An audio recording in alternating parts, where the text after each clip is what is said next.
i'lamu annama alhayatu ad-dunya la'ibun wa lahun وزينة وتفاخر بينكم وتكاثر في الأموال والأولاد كمثل الغيث أعجب الكفار نباته ثم يهيج فتراه مصفرا ثم يكون حطاما وفي الآخرة عذاب شديد ومغفرة من الله ورضوان وما الحياة الدنيا إلا متاع الغرور.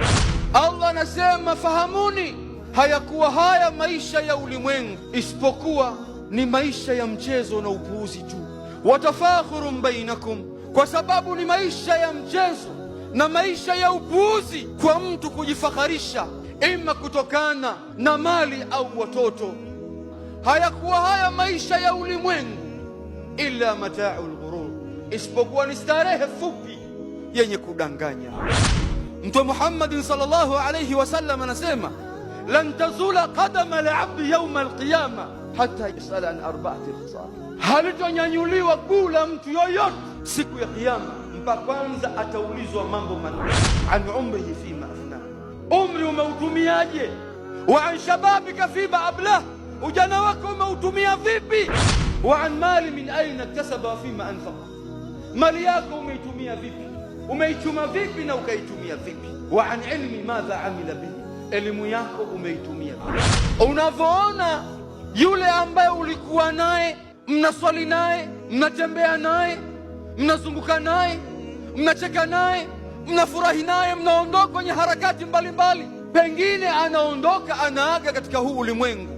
Bila shaka kwa mtu ambaye aliyekuwa madhubuti, lazima moyo wake uwe wenye kushtuka. Haya yote ndugu zangu katika imani ni kuonyesha kwamba rasilimali pekee aliyoturuzuku Allah tabaraka wa taala ni pumzi yangu na yako. Tusidanganywe na maisha ya ulimwengu. Lau asha alfu au alfaini fala budda min yaumi yasiru ila alqabr, hata ukijaaliwa na Allah ukaishi miaka 1000 2000, lakini wallahi kumbuka, ipo siku utaingia ndani ya mwanandani. Ewe mtume wa Allah, nani katika watu aliyekuwa bora? Ni yule ambaye Allah kampa umri uliokuwa mrefu, wa hasuna amalu, na matendo yake yakawa mema mbele ya Allah. Wa ayu nasa shar, nani katika watu mwenye shari? Qala man tala umru, ni yule ambaye umri wake umekuwa mrefu, wa saa amalu, matendo yake yakawa mabaya. Wangapi wanaondoka kabla hawajafikia hata miaka 20, miaka 30? Wangapi wamekatika kila siku? Umri uliokuwa nao wewe haina maana kwamba wewe ni mjanja, hapana hata kidogo, au una akili, hapana hata kidogo, au una ushujaa, hapana hata kidogo. Ni kwa sababu Allah tabaraka wa taala amekupa umri kidogo kwa makusudio. Je, utarejea kwake au utaendelea kumkufuru Allah? Nafasi yako uliopewa ya umri, itumie neema hiyo kabla hujafikia mahala ukakosa wakati wa kuutumikia umri wako.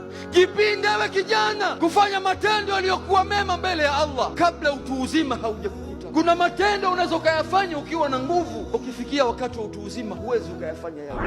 Hii dunia hii iwe katika marhala kwamba wewe ni mgeni au mpita njia. Taulizwa kwa umri wetu alotupa Allah subhanahu wa ta'ala.